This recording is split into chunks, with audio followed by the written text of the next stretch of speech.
Alright, so in this video we're checking out the Jumper Smart Express ELRS transmitter.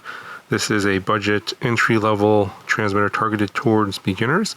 So if you're considering getting into the FPV hobby, maybe getting your first drone and looking at controllers, this may be one to consider. Obviously there's a lot of controllers out there in the market, and I think this is going to be for more of you that are more price conscious and looking for something a little bit cheaper, but it'll work.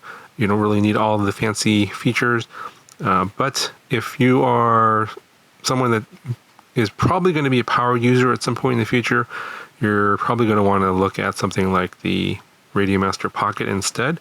I'll explain why that is, but if you're just starting out and you're kind of a slow goer, not really sure how you're going to expand in the hobby, this is something to consider, but it does have some limitations, and we'll talk about that in this video. So overall, this comes in a number of different colors. So there's white, obviously, and I'll show you on the box here all the other colors available. So if you're into colors, they have a wide variety of them for you. The gimbals on here are the same ones that I think they're on the Bumblebee, which I did not get to review. They are okay. I would say they're better than the ones on the Lite Radio from Beta FPV, and this one is half the price though, so it's $25 versus this is about $50. The power output on this one is maximum at 100 milliwatts, so if you are going to be flying long range, this might not be for you, although I've seen people on the internet go 35 kilometers, which is more than 20 miles, on 100 milliwatts. So it really is depends on your situation and where you're flying, and what kind of RF interference you have. The Express ELRS on here is version 3X based, but there's no way to control the settings, so you can't change your packet rate and other settings that you can with, say, Express ELRS on an Edge TX radio or an Open TX radio. This is running, I don't know, something called Smart TX, I guess, or Jumper TX. This is basically their own homegrown operating system that controls the radio. We'll talk about that here momentarily. It is sort of washed down, basic. It does get the job done for most things, but if you are more familiar with things like Edge TX or Open TX, you may not like that. But looking around the radio, got your basically navigation buttons for the interface of the software. You get some arrows here, up, down, left, right on this side, and on this side you have an X and an O and a minus and a plus. Got your trims here. Basically it's a 5D button and power button there. Got a couple dials, S1, S2. You got your antenna, which folds down like this and goes the other way as well.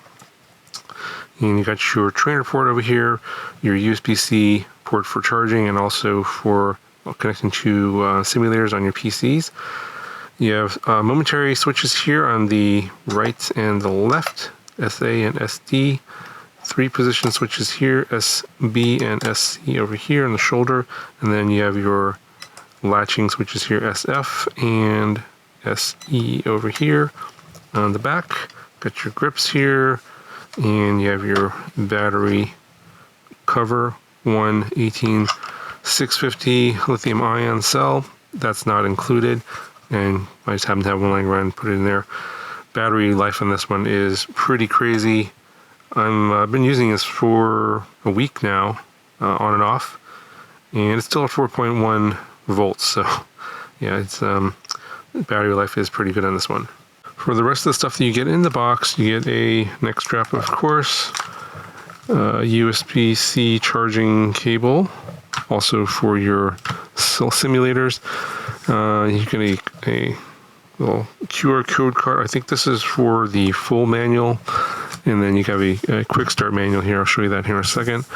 Get some stickers.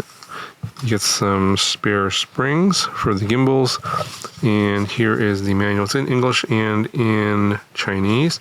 I'm not going to like talk about every little button, everything. I just sort of mentioned all that here, but you can pause the video if you want to look at this a little more closely.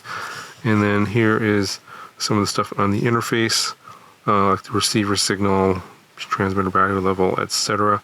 There are some flight control telemetry stuff that comes through. And then here is the servo travel. This is basically the interface for like changing, like here, I'll just explain here. So basically, you can adjust the travel adjustment. You can change the direction of the channel, so invert it. And you can also change the channel mapping. I'll show you that here in a second. It is a little bit confusing.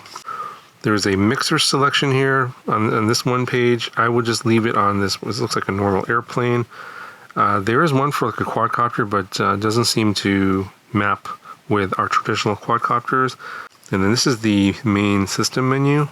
And I'll show you this. You'll need to get in here to change the language.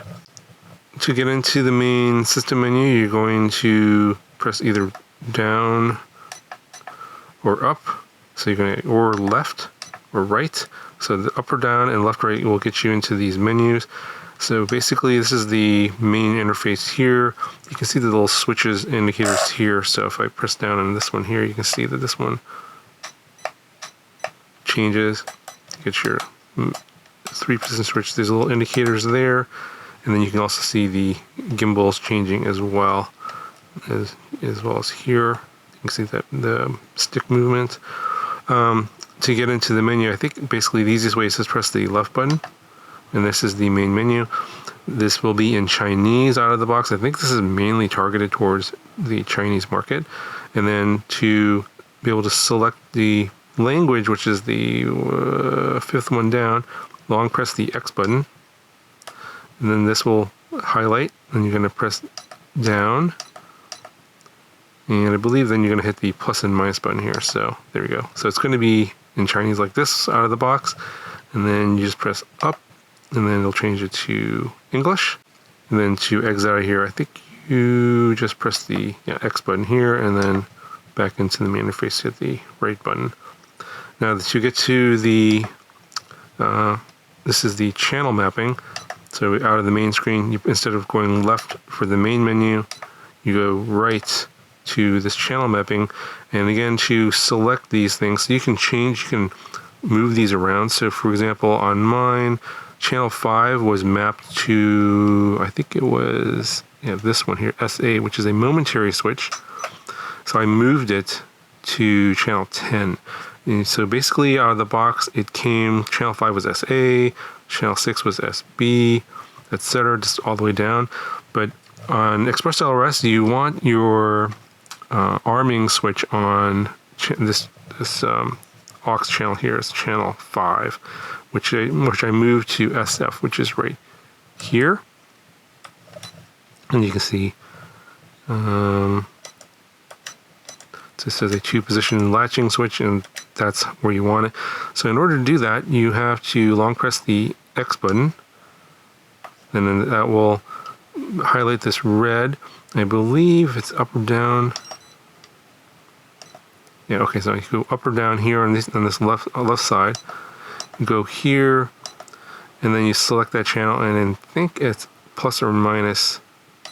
Yeah, that will change the channel mapping. So I just switched it to SF, and then hit the X button again to get out of there.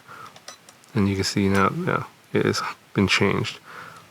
All right, got a little whip here plugged in, and you can see when you do that, you get the little telemetry for the signal strength right there in the upper left, as well as some telemetry coming from the flight controller. And I just want to show you what it shows here on the packet rate. It's 5. I think that is, I don't remember exactly. I think it's 250 hertz. You can correct me if I'm mistaken on that one. But yeah, there's no way to adjust that in the settings because there's no way to get into Express ELRS settings. It is what it is, whatever you get. And then that's your LQ. And then this is your RSSI dB, which is pretty strong, -13. And because I'm obviously, it's right next to it here. But I'll move it away, move the radio away from the whoop here. And you can see that If I kind of put the antenna, I'm going to put the antenna next to something like metal. It's down to like negative 41. It's not that far away. So obviously the range is whatever the 100 milliwatts is going to provide, but that's wanted to show you what shows up here just based on the fixed settings that the radio comes with. All right, so I unplugged the whoop and it's going to start complaining. There it goes. It says RC lost. And you get this alarm, which is really annoying, and this thing's flashing. And it just keeps on going until forever. The only way to turn that off is to tap the power button. It took me a while to figure that out. Just wanted to share that in case you're super annoyed by that. But basically, bottom line here is, if you think you're going to be in the hobby for a lot longer, I would recommend going with the Radio Master Pocket instead. It's got Express to ELRS. It's got a 250 milliwatt powered ELRS transmitter inside. In terms of ergonomics, pretty similar. This is a little bit heavier with 2 batteries. It's got more battery life. It's a little bit lighter. In terms of the gimbal feel, it's pretty similar, or maybe a little bit better on the, slightly better on the Pocket's gimbals. Now, obviously, if you have the standard Pocket gimbals, it's a little bit better. But if you get the AG01 Nano gimbals, that's way better than this one here. But this is then going to go from $65 to, I think, $130. And this is, again, $49.99 or $50 out of the box. And if you're really on a budget, then you go for the $25 light radio. But yeah, this one is, I would say, twice as good because it costs twice as much. If you have the money, I would just go for the jumper instead. But if you're really strapped for cash, this will work. The gimbals aren't as good, of course. And you'll probably outgrow this a lot quicker than this one. So if you can afford this one at $50, I would say, yeah, go for it. If you don't care about OpenTX or HTX, but if you're going to be in the hobby for a while, I would definitely recommend the Radio Master. It's going to give you more options, especially the bay in the back for expansion. This one has no expansion capabilities. You're very limited. It does get the job done. You can, if you're not into any of the fancy stuff, this is more than adequate for flying, and you can fly for years with this one. If you're not doing any kind of like long range, or if you're happy with the gimbals, that kind of stuff, it'll get the job done. But again, I would recommend getting something a little bit more expensive if you can afford it. But if you're looking for something low cost, then this is definitely one worth checking out. Anyway, I'll put a link in the description if you guys want to check this one out. That'll do it for this video. Talk to you guys in the next one.